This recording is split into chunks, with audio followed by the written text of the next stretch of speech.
So welcome back to Somerford Associates Middle East podcast. We're here for our third episode, and with me today I have Jonathan Mepsted from Netskope. Hi, James. Who is the vice president of Netskope across the Middle East and Africa. Also formerly from the UK, helping scale that organisation. I'll let you into your own introductions in a second, but just a bit of context and things that I feel quite interesting for everyone and the viewers and people listening in. 9 years at Netskope, it's a good tenure, so really good exposure to not only the organisation but the technology. So really interested to dig into that a little bit more. A really strong background in terms of growing organisations and the likes of Fortinet and McAfee and other organisations that you've been at. You've got a great view and context of how CASB has grown over the years, how proxies have developed and changed, and VPNs. So a little bit technical, but we will dig into that as well. But also really interested to know about your piloting background as well. I think everyone's going to want a little bit about this. That'd be a very short conversation. your experience in the RAF, but how that might transfer and where some skills might transfer into growing hyper growth and hyper scaled organisations. But maybe to start off with, maybe if you could give a little bit more about yourself, as people get to know you a bit, maybe a bit your family, a bit more personal, just to get a feel for who you are. And also your experiences. You and I moved out here at the same sorts of time. We've been setting up Somerford, Middle East, but obviously you came out here to expand the Netskope footprint, global footprint. So it'd be great to hear some of your experiences in doing that. Absolutely. Thank you for the introduction. That was brilliant. So Jonathan Mepsted, as you say, I've been at Netskope. This is very close to my 10th year at Netskope. It's my longest tenure anywhere. And I think that speaks volumes about the excitement I still feel about the opportunity, and I'll get onto that in a moment. But well, you're right. I've been fortunate enough to be at a number of startup companies that were from very early stages, where they've gone through 100 million ARR. There was Netscreen back in the day, which was the first sort of ASIC-based firewall, and then Fortinet, and then Imperva. And then yes, on the data center, yeah, and then Netskope. So Netskope by far and away has been the best, just in terms of the culture, the vision, and what it's allowed me to actually take as an opportunity for self-development, really. So, I started off, and there was, we just had our kickoff in Lisbon last week, and it was quite interesting that there were very few of us left of this sort of tenure. So I was certainly the first sales guy in Europe, and back then CASB didn't even exist, right? It wasn't formulated as something that Gartner had come up with, but that's all very different now, obviously. But it has been an exciting development, just seeing how those conversations that you had earlier, where you were trying to explain what Netskope was, and it was about safe cloud enablement. The so what from most CISOs that we would typically be talking to, they were understanding that they were using SaaS largely, but it didn't really, the risks associated with that really didn't seem to feature in their to-do fix lists. Okay. Whereas now, obviously, we're seeing that the average enterprise will be using maybe 60% of the traffic will be SaaS or cloud-based, and we know that 50% of the threats will be hidden somewhere in that. And the largest depository for that would be the big ones, like OneDrive and SharePoint. So the conversations we have now with people has really evolved, and it's largely that sort of evolution has kept me fresh. So the UK was fantastic, growing that to a very successful part of Netskope, working with your company yourselves on several big customers as they go through their digital transformation. But the opportunity was given to me to go and do something new. I was already looking after Africa, or South Africa, ostensibly. But there was this sort of big ticket win that we'd got with a very large, well-known customer in the eastern part of Saudi Arabia. And it was, and it's like, how do we grow that? So I thought, well, why not? And when you look at the geopolitical sort of financial thing that was been going on just before the pandemic and then immediately after, the Middle East seemed to be a really good fulcrum in terms of the way in which the politics and the economics of the world is going to perhaps move. around. And I thought, what a great place to go and be based. I'm sure you had similar sort of things about. Absolutely. I feel very fortunate, actually. Yeah. You know, I spoke a little bit on our one of our first episodes. You know, actually, this is going to be our home. You know, not only for me and my family as well, but you know, actually for the organisation that we're developing out here, you know, really see a long-term approach to this, and it's a really exciting, dynamic, entrepreneurial place, and everyone is so vibrant in their views that they want to go out and be successful and help. And I'm sure you must be seeing this for a lot of organizations you talk to, that entrepreneurial spirit, even at large corporates and then large enterprises, it bleeds all the way through the organization. Yeah, 100%. Yeah, we talk a lot about growth mindset in Netskope, just trying to make sure that that's actually the pervading sort of mindset of us and how we deal with our very trusted partners like yourselves and also our customers. But you're right, there is that growth mindset everywhere. It's the positivity is incredible. It's infectious. It is. So I came out here not knowing quite what to expect. And I was treating this very much as a project, very much of a short-term thing. I'd be here for a year, 18 years, set up Netskope, get it ready to be repeatable, predictable, all those good things, and then hand on. But I'm loath to give this up because I'm loving my time out here. So my wife is coming out. My youngest son, I've got 6 kids. Most of them have fled the nest. And for the cynics of you out there, I haven't done this purely for the tax-free reasons to pay for all those kids, but it helps. But yeah, my youngest one now is just finishing his GCSEs in the UK, and he'll be coming out. He's just been accepted into a college here for his A-levels, so he'll be coming out in August. So that would not, we wouldn't even entertained that sort of option unless I was enjoying it and inspired. Yeah, I'm absolutely loving the time out here. So, yeah. Awesome. I mean, you are going to get a lot of the, Dad, can we have the free holiday, please? I mean, that must be happening quite a bit already. Oh, my word, James, I've been out here loads. That first. So I came out, as you mentioned, about the same time as you, right? So October 22. And it was blissful because the weather was amazing. The weather just started to turn sort of, humans can just bear it, and then we had loads of the kids out. All of them have come out multiple times already. We had our first Christmas here just gone, which was incredible. On the beach? Or? Oh yeah. No, my wife insisted that we wouldn't possibly. It wouldn't make sense doing it at the apartment. So we have to go to a resort hotel, which we did. Fantastic. And that was everyone loved it. So it's I don't want to be sounding like a tourist advert, a tourism advert for the UAE, but it is a delightful place to be, and you can find what you want to find here. But from a business sense, as you mentioned, that entrepreneurial spirit is writ large over so many businesses, be they very large conglomerates, be they multinationals, affiliates of multinationals, or sort of relatively small. And there's this hunger for transformation. Yes. Particularly in the UAE, there's this real drive to digitalization. Interestingly, we look at the Middle East, and most people are very, very interested or very eager to see how they can work in Saudi Arabia as well. So Netskope, we've driven ourselves to make sure that we do things properly as much as we can. And what do I mean by that? So we establish entities. Wherever we have feet on the street, we'll have an entity, and we'll invest in that country. So the Kingdom of Saudi Arabia, that's what we've done. We when I first went over there back, I think at the beginning of 22, I remember leaving and having a conversation with our legal and head of HR, saying we need to get the entity started. That process, no, it don't matter how long it's going to take or how complex, we absolutely have to get that done. And thankfully we have, and we've now got Netskope Arabia. We've invested in people and infrastructure out there. And I was at Leap. We were laughing about this before this started. I was at Leap this week, and hence the reason my voice is a little croaky.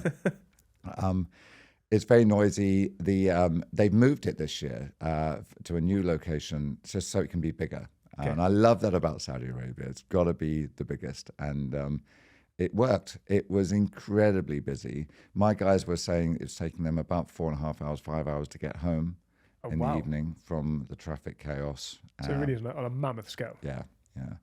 And for me, you have all walks going around to Leap, from the very young sort of high course student. Well, actually, there was one CISO that was going along with his 9-year-old daughter, and we had to pitch to her about what Netskope. That's fantastic. Is that part of the test, was it? Yeah. If you can help my 9-year-old daughter to understand what Netskope is. Laughingly, he said, yes, exactly that. If she can understand it and pitch it to me, you've done well. But it goes all the way up to obviously very important people at very important places within the kingdom. But it's that hunger, that thirst for knowledge, and it does sort of tell you we've definitely made the right decision. I think we're here, and there's going to be this major move to a transformation that we can be part of. It's a real privilege. I think you're right. It is a privilege, and it's fantastic to be part of it, and it enthuses me every day. It's why we, apart from obviously the blue skies, it's very nice. But that's absolutely lovely to hear, and it's been really interesting. I suppose before we get a little bit more into Netskope, because a mixture of people who want to hear different things, I'd be really interested as a business leader and someone that has run organisations for many, many years. And for people who are watching this, what really motivates you? What is your primary driver? What's the thing that you get up and think, that's the thing that's going to really make me tick each day? Yeah, I guess it's. I don't want to be too cliched here, but it's both.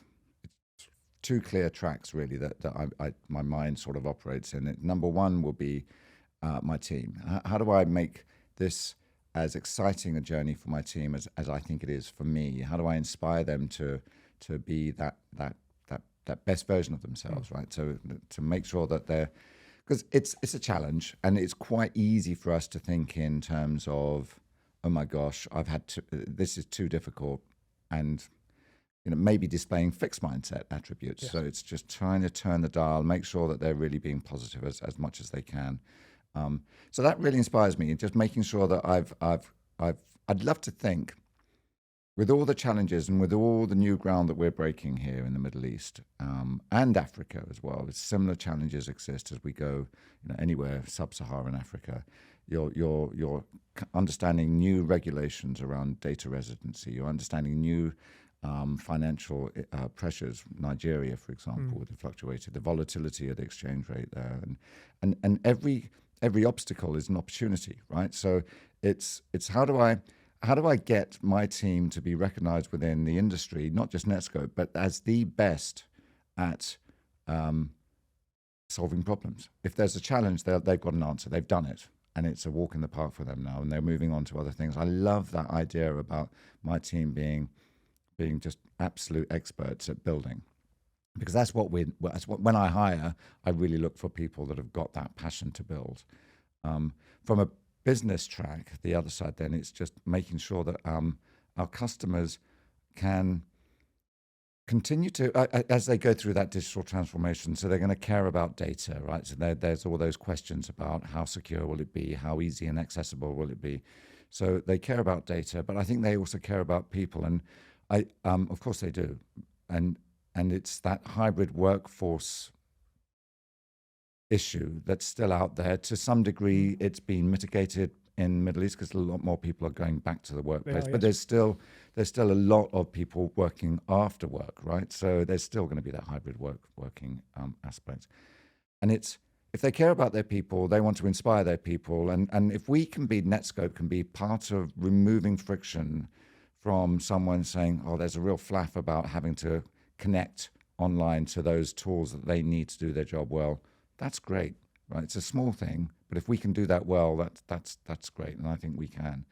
So that's it really for me. It's how do I make life easy for my customers? How do I make it possible for them to consolidate their security tool sets as they move into the cloud? How do I help them improve their employee, their team members' productivity and reduce risk? I love all that, but mainly my main driver is just about my team, I have to say. That's very nice. I think something you said there that really resonates actually. When you're talking about a growth mindset, you said you see an obstacle as a challenge. Yeah. I think that really shows the sort of mindset you have, and actually it's about problem solving. Yeah. And it's about finding solutionization, or finding ways in which you can get around complex issues. And you and I often go into organizations where they have really complex, diverse problems. And yes, we sell technology, right? Yeah. Fundamentally, that's what our organizations do. But actually, we're solving problems. We're finding what those problems are. We're fixing those problems. Within your team, that mindset, I think, is really really positive. I'd be interested to know, do you look at that when you're you mentioned about hiring? Do you look at that sort of person who can be more resilient? I used to hear a lot of that nowadays, like looking for resilience in the workspace. Is that something you look for? Yeah, well, it's right up there. That and storytelling. So I chastise myself about being a poor interviewer because I in my mind I've got this idea of there's got to be these stock questions that you have to ask as a sales leader, trying to get tell me about a time when you faced an obstacle or that you overachieved your number.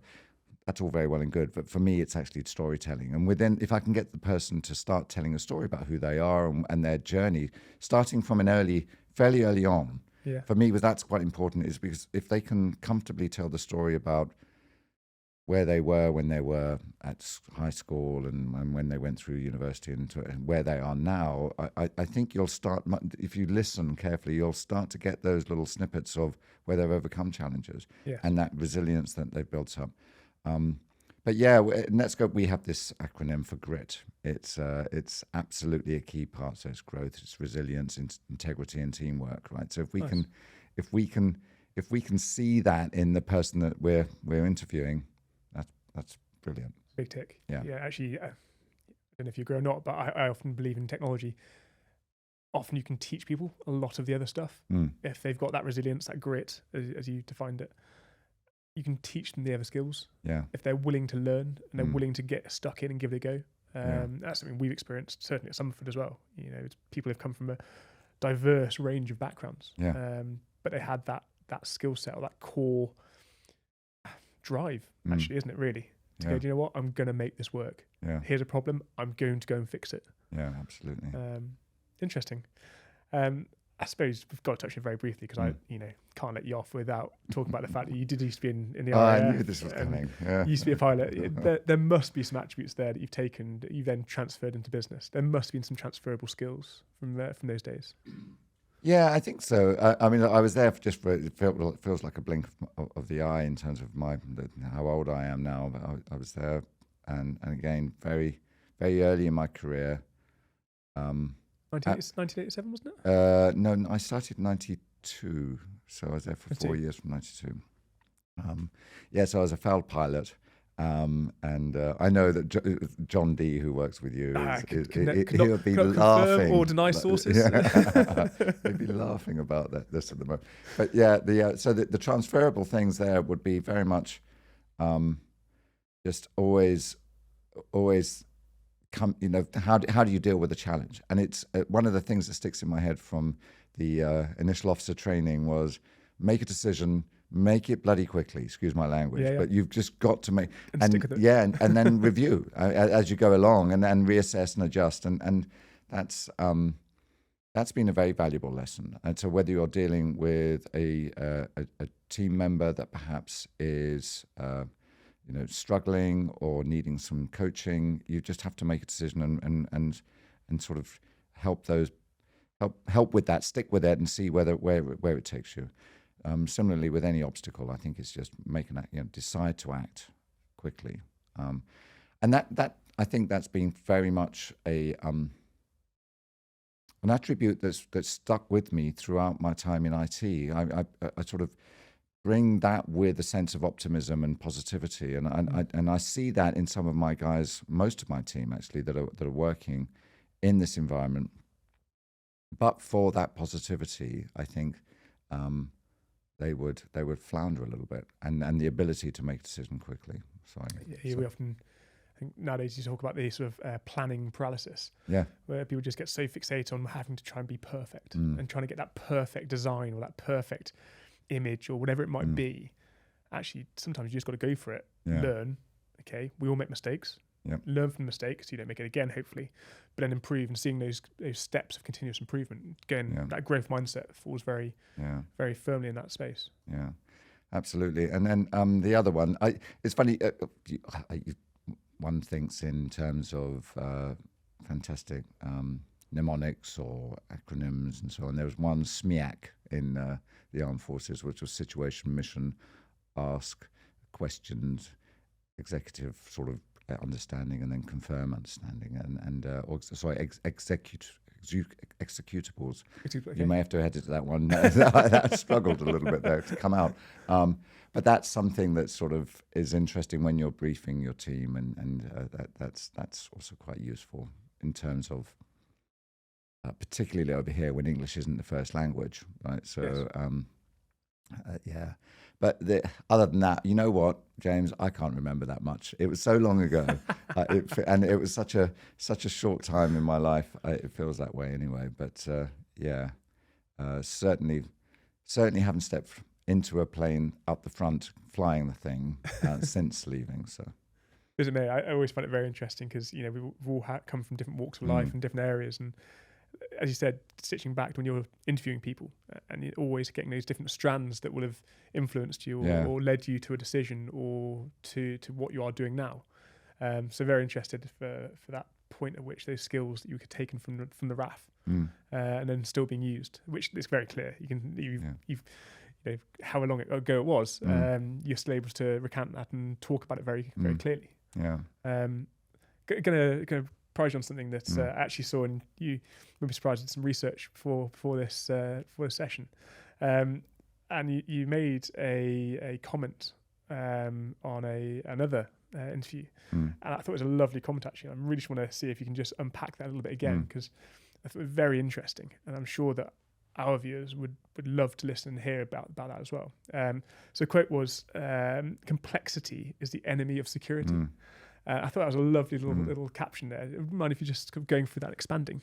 Yeah, absolutely. I like it too. I wish I was the author of it. I remember hearing it from someone, and so that for me encapsulates a lot of what we're trying to have, also lead as a discussion with the people that are dealing with that very issue in large enterprises or medium-sized enterprises. So for me, if you think about the way in which things are constantly evolving, and security, and we've been responsible for this in some ways. We'll sell point products, not you, because you stitch everything together. I know, but for me, my background, I've been NetScreen, Imperva, McAfee. It's very much a point product type as sort of approach. No matter how much you try and dress it up, that could be it fixes a particular problem, and that is your given absolutely solution. So you get to that issue where you have the multitude of solutions to deal with the multitude of different sort of attack vectors, and the threat surface is sort of trying to be contained by multiple different solutions, and it's integrating all of that, and it's a problem. It's a problem from how do they integrate to one another, and none of this is new. I mean, I'm not saying anything new here or revolutionary, but it's also a real problem just finding the skill sets. So if you look at where I operate, so in South Africa, for example, there's a real problem with skill sets there. So there's the brain drain, which has been going on for a long while. Yes, yeah.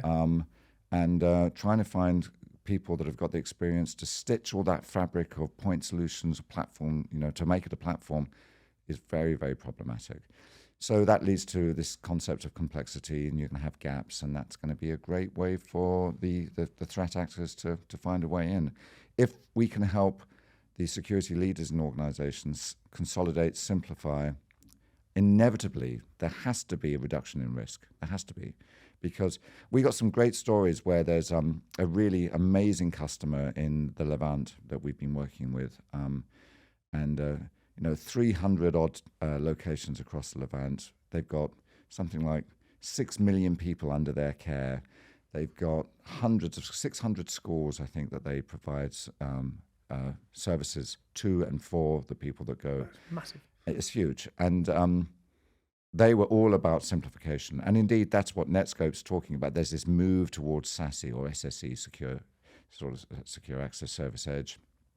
One of its central pillars, I guess, is that consolidation. And I think that's where that whole complexity is the enemy of security things lends itself so well, right? And anyway, go back to this customer. You can see that they had a real problem. They had 15 people managing their SD-WAN estate. and Netskope basically allowed them to move to a single agent, a single platform, if you will, providing them with an on-ramp to the Netskope cloud, giving them access to the security service edge platform that we provide, which not only then sort of consolidated the SD-WAN, it consolidated their web proxy, consolidated some threat capability, and it consolidated some data protection. So they moved from 15 people to 1. And 2, let's be honest, because they do need to allow that one person to have some time off. But it's great because then they can reallocate those other 13 people to doing things that are vital in light of everything that's going on over there at the moment in the Levant area. Very, very valuable. So with that reduction in personnel, it also, you've got that consolidation has to make life a lot easier for them to reduce risk. And there are some other spin-offs to that as well, James. You know, we should be looking to improve agility. We should be looking to improve just cost as well. So all of those things are great. And that's why I do love that phrase, complexity is the enemy of security, because it just leads on to, you know, just some other good discussion points. I will be taking it and coining it. It's down the locker. No, I plagiarized it. You're welcome. You touched on a really interesting point there, and this is where the sort of inner geek in me comes out a little bit. You know, when we first started talking and looking at partnering with Netskope, I was so impressed with some of the innovation that had been achieved on the platform.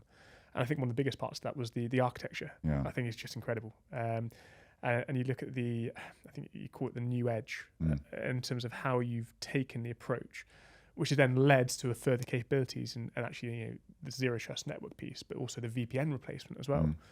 But it actually comes down to fundamentally a vision, and it is simplification, and how you've designed the architecture of Netskope. It'd be great if you could maybe just give a little bit of an overview on that, because that for me, the inner geek's like, that's cool. Yeah. That's really cool. Yeah, all kudos to Sanjay Berry, our CEO, and Krishna, our CTO. They're you know, the original founders of Netskope. The story in Netskope goes that Sanjay was describing his idea of what would happen to most enterprise companies that were looking at going to SaaS on a napkin. He was sketching something out about how the fabric of security will have to move out to the edge. It's going to have to move to closer to where the end user is, all of those sort of things. And he basically sketched out largely what we use today as our architecture at Netskope. And it's incredible to think how that's kept pace with the way the industry is now looking at SASE. Really has. Yeah. So when I think back at it, it was the whole CASB piece. It was quite simple at that stage. It was, how do we provide in real time visibility and control of everything that was previously in the data center of an enterprise? Now it's out to someone else's data center, or, you know, on one of the hyperscalers. How do we provide visibility and control of that? And then it was about, well, let's move the proxy there. Let's move the cloud firewall, you know, make it part of it as well. And the platform has evolved into something that's very much built by Netskope from the cloud, purposely from the cloud up, if you will. And then it was, well, how do we make that sort of ubiquitous? And back in, I think it was about 2017, we'd just taken a very large round of funding at that stage. And the idea from Sanjay was to then bring in a team of specialists that could build that delivery infrastructure.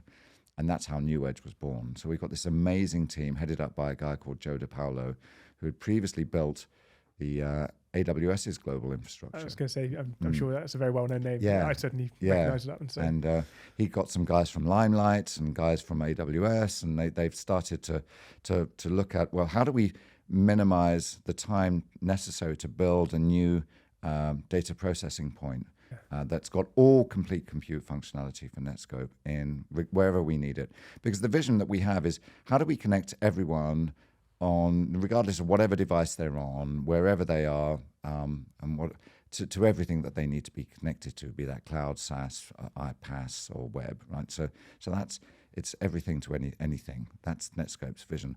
So we've now got this New Edge present in over 70 sort of locations around the world. So if I think of here, we're here in UAE, we've got 2 points of presence. We've got 3 points of presence in Saudi, for example.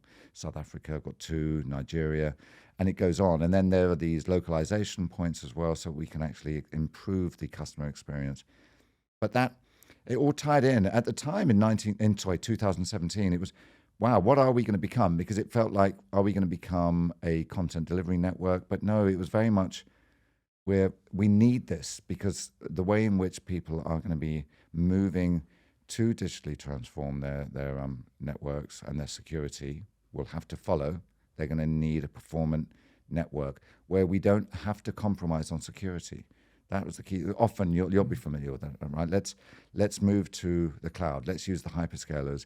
They're great at driving down costs, perhaps, and giving you that elasticity, but they may not be great at giving you exactly what you need from a security point of view. Yeah. Netskope wanted to not have any compromise, so that's really what New Edge delivers. So that we just this week just rebranded and relaunched Netskope's vision as Netskope One, because for us it's all about one platform. It's all about one console, it's about one gateway, and it's about one client. So if we can, again, eliminate complexity by making everything possible just with one constant that is Netskope, that should allow us to improve simplicity, consolidate tooling, reduce risk, reduce cost, and improve that sort of feeling of customer delight.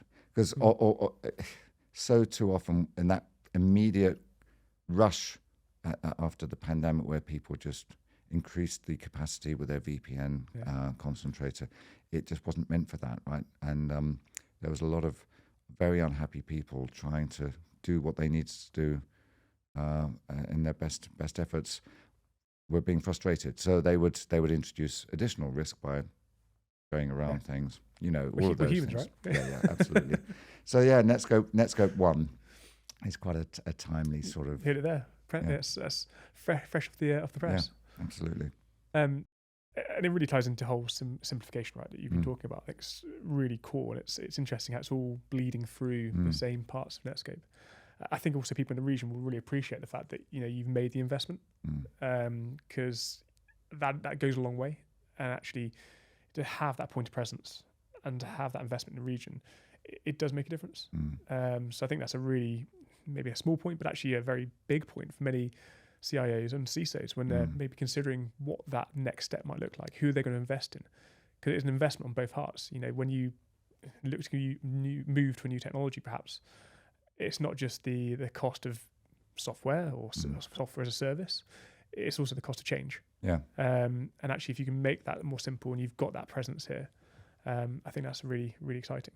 Yeah, it's talking to Saudi in particular. There's a real drive by the kingdom's sort of cyber leaders, network leaders, to make sure that they're following the regulation around data residency. So that's one of the big things that we decided upon early doors, was to make sure that we can help meet those regulations in every way possible.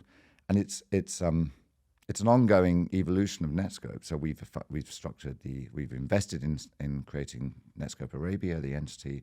We're investing in hiring lots of people there. We've invested in the data centers. We've also just finished. Last week we had the CITC auditors in. We're going for Class C certification for our cloud. Because we believe absolutely it's a necessary investment so that we can be a trusted partner to our customers. And there's more that we need to do across the GCC for sure, because as those data residency is an interesting. You must come across it all the time. It's a thorny issue for a lot of people, because it's no pun intended, it's quite a cloudy issue in some regards as well, right? So it's how do we put ourselves forward to be a trusted advisor that can work with organizations around unpacking the regulations that may apply, that don't apply, and also just looking at things like, well, if we don't necessarily meet all of the data residency requirements in let's take an example of Ghana, right? What have we got in terms of compensating controls that we can then put forward to the regulatory authorities to say it should be good enough because of X, Y, Z? And Netskope takes all of that really, really seriously. I mean, so in the States, just recently, we've just announced that we've achieved FedRAMP High certification. Yeah, that's huge. Yeah, well done. Yeah. So we're going to now sort of roll that out to some of the customers that we're dealing with, or we used to deal with in the UK together. That will matter, and we can replicate that architecture as well as we build out the new edge architecture globally.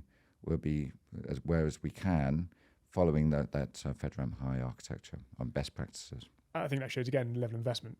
I've played a small part in going through FedRAMP certifications in the past. Yeah. And that is a big old process. To get that certification, that stamp of authority from the US federal. Yeah. So all credit. And again, I think that shows it can be mimicked across the region. That if you're willing to make that level of investment to get there, especially on high, that's a clear sign of what Netskope is trying to achieve. Yeah, and that speaks to Sanjay's vision. Because, right from the day, I think I'd been hired, and literally the first week I went across to Sunnyvale to meet up with him, and it was very much at the time his daughter must have been, I think she must have been about 4. He wanted to build an iconic security company that when his daughter came home from school or college, the Netskope brand was up there with the big brands of the day, be it Google, Facebook, be it whatever, Meta, and he still holds true to that vision. It's all about building a standalone security, an iconic security company. It's morphed a little bit in that it's no longer just security, right? So it's networking. We are talking to a lot of networking teams now because of that convergence that SASE brings. Yes. So we're looking more and more about how do we make their lives easier? Because it's complex for them. They're being challenged by their business leaders to just do more with the hyperscalers and to make things more available, and that's a real problem. So SASE can give them that sort of answer. So Netskope's very much seeing itself having to evolve as well, and we're lucky in that Sanjay's vision sort of predicted, if you will, what Gartner now term the SASE architecture. So yeah, it's a privilege to work not only here but for someone that's got that vision, and it feels like we're just starting. It really does. Does it feel like it's still a startup? Yeah. Oh yeah, that energy and that enthusiasm to change and make a difference is writ large over everything we do. But when you look at the Netskope One platform and you think about, well, what next? I mean, if you think about it, so it started off with CASB, then proxy, then firewalling, then private access or ZTNA. Then it's, how do we bring zero trust principles to other aspects, be it SSPM, be it CSPM, yes. and then you've got remote browser isolation. You've all of these functions that can just be delivered from one platform. There's other stuff, that if you think about this area in particular of the world, obviously OT, IoT is a major problem. Huge part. Yeah, but one of the areas that's at Leap, for example, one of the main discussion points, apart from, oh my word, how long did you have to wait to get to the toilet because the queues were maddening? the big topic of conversation, of course, was generative AI. And without wanting to seem like, I'm a bit of a cynic at heart as well, right? So don't worry, we can't get through anything these days without at least mentioning GenAI or machine learning. It's like, oh my word, and we've seen that, right? So it's not as we didn't hear it 20 years ago, right? Yeah, exactly. And it's actually, you could, if you were clever enough or wanted to do it, you could go back over Netskope's sort of publicly available promotional material, and you'll see that we talk about AI and machine learning as a way in which we can help organizations from a data protection point of view. We've got over 150 patents, for example. Okay. Krishna, the guy I've mentioned, the founder and CTO, he's got personally 100. He just got the milestone last week, his 100th patent, and most of that's around machine learning and AI use. But that generative AI thing is a major concern for most CISOs at the moment.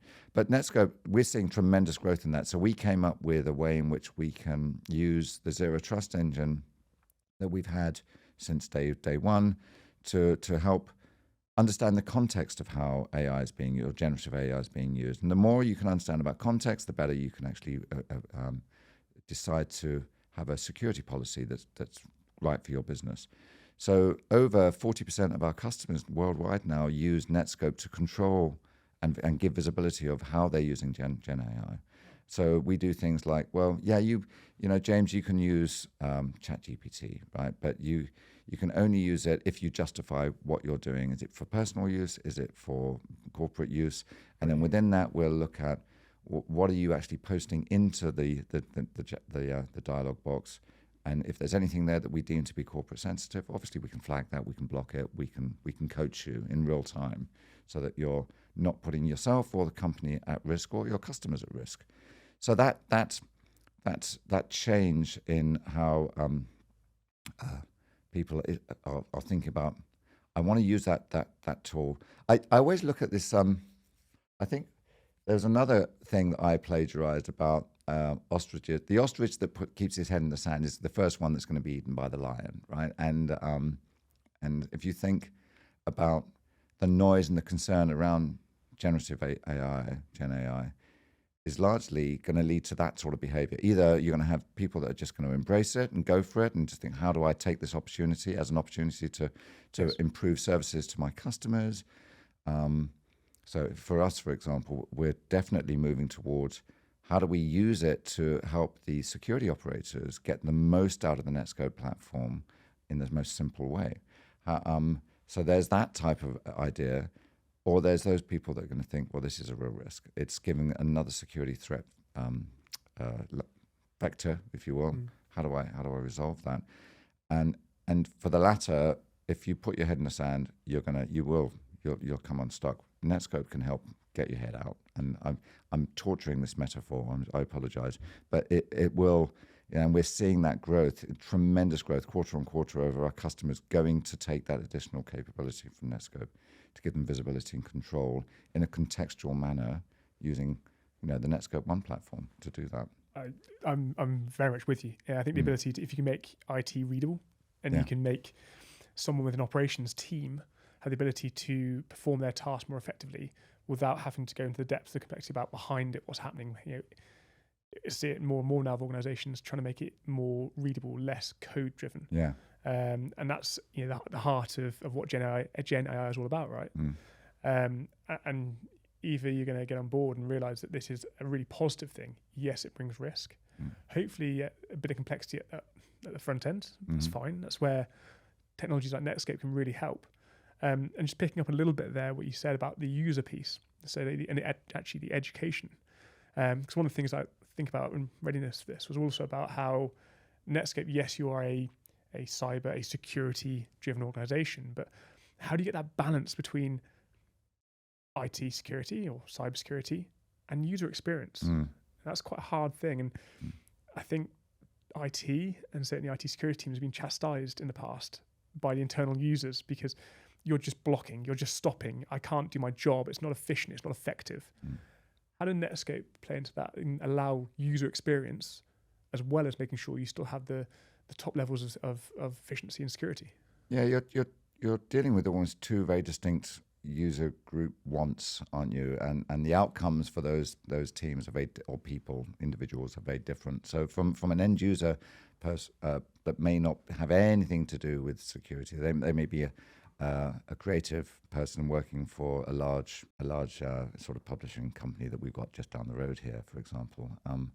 All they want to know is that they can get to where they want to get to as quickly as possible without having to sign on to anything else, I think, right? And it's got to be uninterrupted access. And then they want to be able to use something that they've heard about from their friends about this amazing tool. Could be Canva, could be something else that that gives them an edge. Yeah. So Netskope allows them to do that. It's always on from a security tool point of view. There's nothing the end user will have to do. It's just the traffic's always being steered to the Netskope cloud, and it's at that point then that the security professional has put a policy that it fits that user to allow them to have access to the tools that they need to. So back in the day when I first started, the very catchy marketing slogan was "Allow is the new block." You know, it's a twist on, you know, orange is the new black, obviously, but. And it was very much that. It was, don't block things because you're going to encourage those users with the bad behavior. They're going to find a way of getting around it, right? So if you can allow it and then coach in real time. So one of the things that Netskope will do is for the end user, it'll guide you. So an average day in an average user life using Netskope could be, you go onto something early doors in the morning, it could be bbc.co.uk, and you could look at something and you'll be allowed to that. You could be reminded the fact that Man City are playing someone in the Champions League, and you say, "Oh, I may want to put a bet on that." You're on your corporate device, for example. You spin up some online gambling site, and you could be blocked. You could be told, "This is a high risk, non-approved corporate service you're going to. Please don't get to it." And that coaching is something that end users really like, because most corporate users are obviously very responsible and they want to be deemed to be responsible. So being told about what you're doing as terms of on a risk basis, that will help. And then being steered to proper behavior, that will also help. So I've gone to a fairly extreme example of someone being blocked, but there are nuances in terms of, James, you're using, were you aware you're trying to upload something to your own instance of G Drive, not Somerford's instance of G Drive? Yes, exactly. Yeah, and that's an unintentional data breach, if you will. So again, most people will think, "Oh, thanks for telling me. I'll log on." It's human error. Exactly. As I said, at the very start, we all make mistakes. So that's coaching and making life easy for the end user. And I think that you mentioned it before about New Edge. You know, I said it's in 70 odd locations geographically. It's our own private network. It's all built to optimize that performance. We've got, I think, the highest number of direct peering with Microsoft, with Google, with Facebook, all the big providers, so that we can make sure that there's minimal latency. That's a key thing as well for our end users. So they don't want to think, "Oh, it's another blasted security tool. It's going to be adding some sort of time for me to wait for downloads." Netskope can, in some instances, depending on where you are in the world, will actually improve that performance for you, because we're pairing directly with Office and so on. So that's a key win. Looking at the security operations teams, then that for them it's just providing them with the ability to get better visibility and understand the risk, and then set policies accordingly. So it's as simple as that. Giving them visibility of everything and giving them control of everything that's going through the Netskope cloud, and then allowing them to say, "Well, James, you know, going back to that example, you're allowed to use your own instance of G Drive, but at the moment I see that you're trying to upload something that is deemed to be corporate sensitive information. We may want to ask you for a justification. Because you're an MD, you may be allowed to do that." Or it's a prompt, right? It's education. Exactly. It's allowing you to sort of have the ability to do something. But I said, learn. And I said, we all make mistakes as well, and sometimes you don't realize it. Yeah. But then what's exciting for us is to leverage that GenAI development that we've got coming in the platform. And I am talking about futures, so it may be something that you may want to edit out or not. But forward-looking statements. Yes. But, you know, wouldn't it be great to actually have that ability for a security operations guy to say, or person to say, so who is the most high-risk user at the moment, and to come back with a raft of data or answers, responses that say, "Well, it's Jonathan," and the reason for that is because he's constantly looking to use his own versions of OneDrive, SharePoint, G Drive, rather than the corporate instance. And we can see that he's been trying to upload this, and he's been to some uncategorized websites of late. So his risk profile has been quite high, and he's been getting marked as a poorer employee from a risk point of view. And we've moved him to a tighter security policy set. And that sort of contextual information that could be very useful, right, in terms of just minimizing risk. Absolutely. You know, you look at the fact that within a SOC or an operations team, they usually have a SIM technology that we know very well, and often it's about optimization. And if you're looking for that level 3 or that threat hunter who's going out and searching, if you have the ability to contextualize and give them that information quicker and ask that question, be more proactive in that hunt, and also to reduce the hundreds of alerts I'm sure they're getting on a day-to-day basis. Yeah. And the other thing that's really exciting, I mean, the average organization now uses well over 2,500 cloud services, right? And we've got this amazing library that's always been part of our IP. We call it the Cloud Confidence Index. And I think it's got over 80,000 cloud services that we've risk rated. So there's many, many attributes we look at. How well does that cloud service do security in all intents and purposes? But there's still a lot more that we don't have in that 80,000 library, right? So wouldn't it be great to say, I've got this new service, just give me a quick score of how likely is it to be good, bad, or very, in some way in the middle. Yeah. So that's also something. We can do that, but at the moment, but it would mean that there's got to be, the user will have to actually know their way around the CCI, the Cloud Confidence Index, and they can look at similar cloud services to the one that they want to introduce. If we can simplify that, make it easier and quicker, then brilliant. I think that's awesome. Really exciting development coming down. We're good to go for one more question before we're going to have to wrap up. I've thoroughly enjoyed everything, the topic of conversation. Likewise, thank you. I said a little bit the inner geek in me comes out when I talk about Netskope, because I think it's an absolutely phenomenal platform, and I really get the one message, and that's lovely to hear. That's a new theme that you're going to be taking forward, and the way in which it's been architected, but how you're solving business problems, but generally for users. We all want to try and have one device with our corporate and our personal applications. Yeah. Simplification of a user. I'd like to finish with one question, if you don't mind. I'd like to ask at the end of each of these sessions together. You looking back, and this is now getting a little bit away from technology, back to you and you and your career. If you could look back to that sort of 21-year-old person who's just graduated from Cape Town University, chemistry, wasn't it? Yeah. What would be that one bit of advice looking back now that you say, look, if there's one thing, take this, it'll help you in the years to come? Wow. Yeah, that's a question I actually ask my interviewees. So I've never really thought about it myself. So I think I would say that it would be don't be in such a rush to move on, and be more forgiving about some of the bumps in the road that you're going to encounter in your career. And I think it's quite interesting. I've got, as I mentioned, 6 kids, and as some of them, all but 2 of them are sort of finished with education and starting out on those first steps of their careers, and there's that want to have immediate success.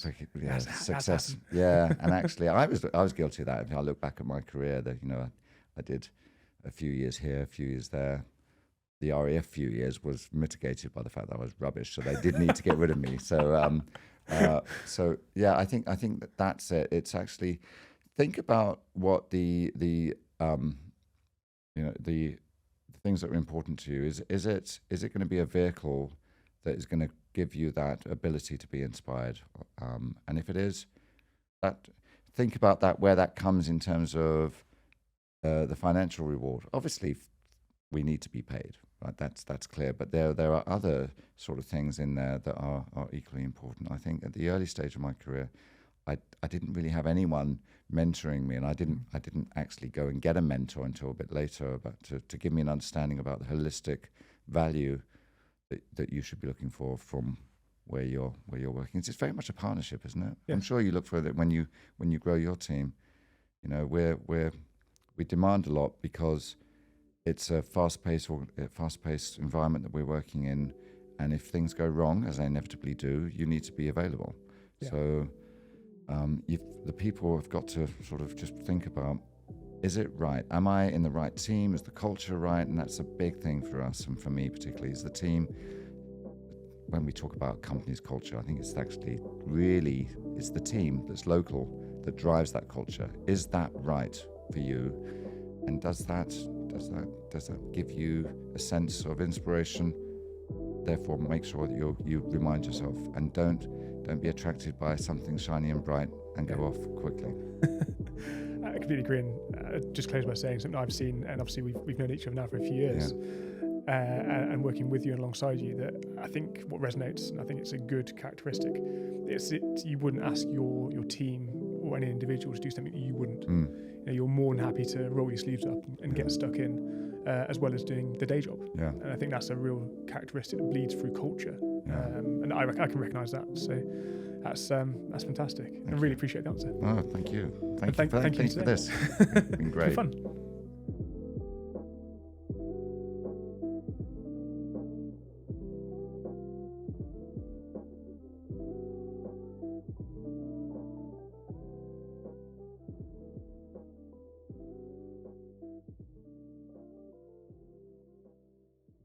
That's a wrap.